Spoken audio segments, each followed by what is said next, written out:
Dear listeners, what if everything you have been told about building habits is wrong? Not slightly off, fundamentally wrong.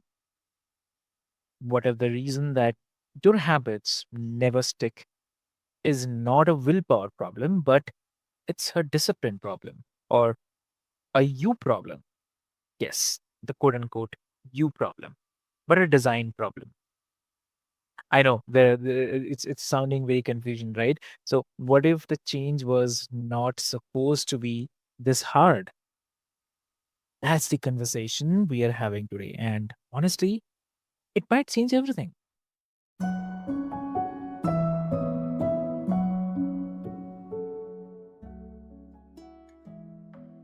So, hey, dear listeners, welcome back to another powerful episode of Healthy Mind, Healthy Life. I'm your host, Avik, and this is where we get real about what it actually takes to live and feel well. Today, I'm joined by a lovely guest. Please welcome Roger Webb. So, welcome to the show. Hello. Hello there. Thank you. Happy to be here. Amazing. Amazing, Roger. Thank you so much for joining us today. It's really great to have you here. And before we get deep into the discussion today, I'll quickly love to introduce you with all the listeners. So, dear listeners, Roger is a 30-year student of human behavior and the subconscious mind, a former motivational speaker, a single dad who raised 5 kids, and the creator of a Random Habit, a neuroscience inspired app built around how humans actually change, not like how we wish they did. So there will be a lot of discussion, dear listeners. Let's get started. Welcome to the show again, Roger. Thank you. Let's jump in. So, Roger, before we get into the myths and the mechanics, I'd love to start with something personal. Like you spend a decade, yeah. So you spent a decade on stage as a motivational speaker, and then something shifted. You stepped away from that model. So I'm curious, like, what you were seeing. I mean, after the workshops ended and people went back to their real lives, that made you realize something in the world, or maybe the whole approach wasn't working. So, what exactly was happening? Well, I think for me, it's really a matter of a lot of the models that currently exist forget that we're human. They forget that even the greatest people will fall down sometimes. Even the people that you look at as the greatest heroes and the greatest leaders may mess up. They may forget what they're doing. They may slip up. They may forget. We're all human, and so many of the systems that are out there to help us improve are built around the perfect optimum. And this is how it should be, and this is how it'd be perfect, and this is how you're supposed to do it. And when we mess up because we're humans, it just defeats the whole purpose. Hmm, I agree. And so the stage could move problem. I mean, the people, but it couldn't hold them, and that gap became your real classroom. So that's such an honest thing to admit, and I'd say that's such a courageous pivot as well, right? So, and also, if you talk about the myths directly, because I think a lot of our listeners have been braced by them, the 21-day habit rule, the strict, the just be more disciplined narrative, the idea that if a habit doesn't stick, something is wrong with the person. So, which of these myths do you think has caused the most damage? Like, I mean, why is it so persistently believed? Oh, I think they all have equally, to be honest with you. And it's believed because it's the only message that we've been told for so many years. I was a life coach myself. I've said some of those things, but Mhm. but we forget that no one's going to have it perfect. Yeah. And that's the piece we forget. And because of that, the whole thing crumbles because it just causes us as humans who are trying to be better to just suffer because now we feel like we're failures on top of everything else. So why try anymore? Yeah. There's something almost cruel about that that is not there. Like when someone tries to build a habit and fails on day 9 and concludes that I'm just not the kind of person who can do this. So they're not failing the habit model is failing them. So how often do you see that story play out?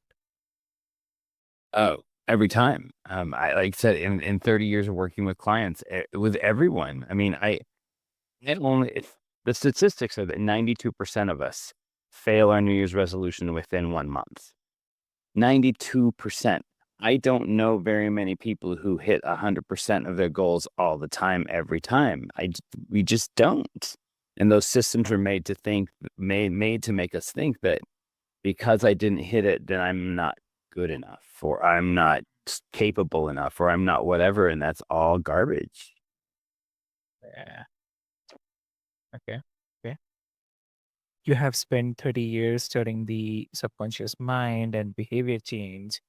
And one thing find really compelling about your work is that you go below the surface of behavior into identity and subconscious patterning.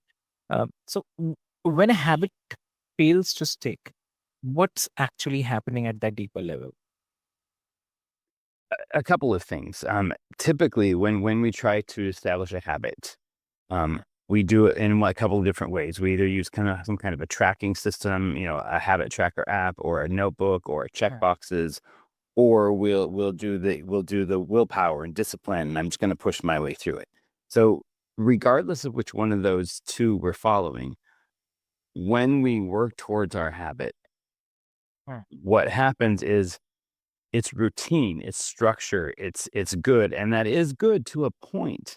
But what happens is when your brain knows that the reminder's coming, it makes it not as important to your brain, if that makes sense. The subconscious likes random things. It likes things that keep it awake. It likes things that keep its attention. So this routine of check a box, check a box, check a box. Oh no, I failed because I missed one. Or push, push, push, discipline, discipline, willpower, willpower. Oh shoot, I missed a day because my kid got sick and I couldn't get it done. So now I have to start all over at zero.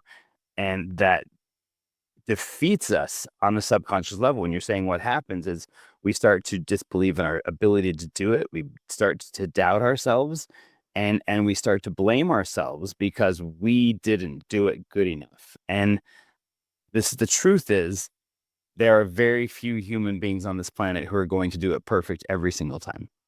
And so what happens is when it starts to break down, then our subconscious, which part of our subconscious responsibility is to keep us safe and to keep us happy and to protect us from things that are going to cause us harm. So if we don't like it, Huh. then let's just forget it. And now I'm just going to delete the app because I didn't like it anyway. So Okay. it just breaks down at the levels that it needs to create connections.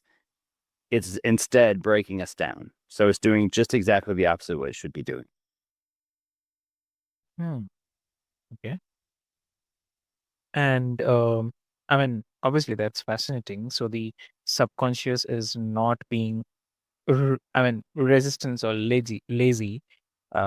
It's just doing its job, and it's protecting an identity, I think. So, um, which means the first work might not be building the habit at all, and it might be something more internal. Like, so is that where you start with people? Like, so is that where you start with the people, or what? I mean, if you can share something.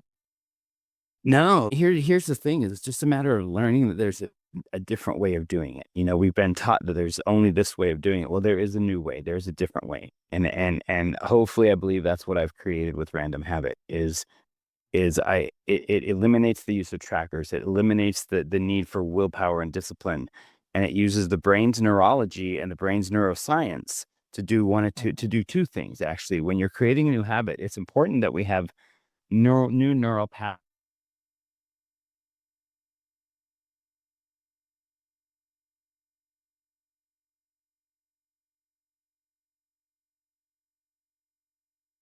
also need to have a piece of it that locks us in on a subconscious level by using neuroscience. And so what we do with Random Habit is you get random reminders that we call sparks that randomly remind you at different times throughout the day to do whatever it is you need to do to establish your habit. So because it's random, your brain is always looking for more. It doesn't get bored. It doesn't go to sleep. And then when you complete it, you push a little thing in the app that says you've completed your spark, your activity, and then the app gives you a dopamine hit. So dopamine is locked in, and dopamine is the chemical that your brain uses to say, hey, this is cool, let's do it again. And dopamine's been given a bad rap. So I'm here to help people understand there's a good way to use dopamine to benefit yourself and to start building positive habits instead of negative ones. Hmm.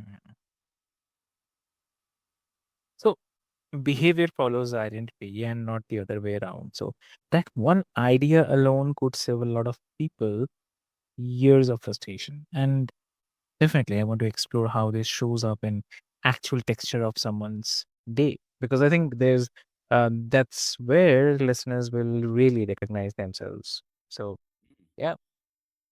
It's really about learning how to use a system that is made to work with who you are. A system that recognizes that who you are as an individual is very individual and it's unique to you. So you get to be a part of creating this. And then because you got to be a part of it, your subconscious recognizes as part of your identity and it's much more willing to work with it to create these new neural connections. Amazing. Mm. So, and like your app Random Habit is built around something called randomized dopamine. So, which immediately sounds counterintuitive because everything we are told about habits is all about consistency and routine. So, uh, if you can walk us through the logic behind it. Yeah, absolutely. Consistency and routine only gets you so far. Um, Okay. think about it this way: when you do something repetitious over and over and over and over and over and over, before too long, you're going to get bored. Hmm. Your brain gets bored long before that. So, so when we're looking at building habits just by consistency and willpower, that just means that we are just going to push through. See, this is the thing is for some reason we've been taught that the only way to accomplish new things is to work hard and push through the hard stuff. No, it's not. So we just need to stop looking at those things. Discipline and willpower are wonderful. I'm not bashing them at all. They are absolutely wonderful and they're needed for certain things. But when creating a new habit, willpower and discipline are only going to get you out of the starting gate. Yeah. And it's going to come time that after a little while, unless you're seeing success every single day, you're going to get bored. And most of us are not going to see success every single day to keep us coming back. Most of us are going to see success very randomly at first. So willpower and discipline is only going to get you out the gate. You need something once you get out of the gate to keep your brain engaged, and that's when the randomized respond, or the random reminders and random habit pick up the slack, because the randomization causes your brain to be excited because it doesn't know what's coming next. It doesn't know. It knows that it likes what you get with this thing, but it doesn't know when the next one's coming, and it likes that. It's going to keep it engaged. It's going to keep you actively engaged from a neuroscience standpoint with what you're doing to create your new habit. Way different than just getting bored because you're doing the same thing every day. Yeah. Exactly. Hmm. Amazing. And so, even with a well-designed system, life happens. A hard season, a health challenge, disruption that throws everything off. And you have lived a genuinely non-linear life, like location independent, blending major personal transitions with ongoing work. So, what does a kind of sustainable change actually look like for you? Like when real life keeps moving the goalposts. So, what do you have to say? Well, I think that's kind of what I'm trying to help you. The world kind of breathe with a little bit is the world is going to keep moving, and most of the time it's not really in our control anyway. So if it's moving into a direction that we can be moving forward ourselves Mhm. and recognize the biggest thing is how hard for me to recognize that is that so many of us when we stumble and fall in our work towards a new habit or our work towards improving ourselves in any way, when we stumble and fall, it's really easy to get up and keep going again after the first time. And then it's a little bit harder to get up the second time. And after the third or fourth time, it's really easy to say, I just don't want to do this anymore. Yeah. I really, really, really want to help people see that there's a new way so that you can truly move forward with momentum and with happiness, so that you're engaged in wanting to be a better person every day, and having these reminders, keeping your neurology and your neuroscience, all of that engaged in your brain. It's an absolute recipe for success. Very true. Yeah.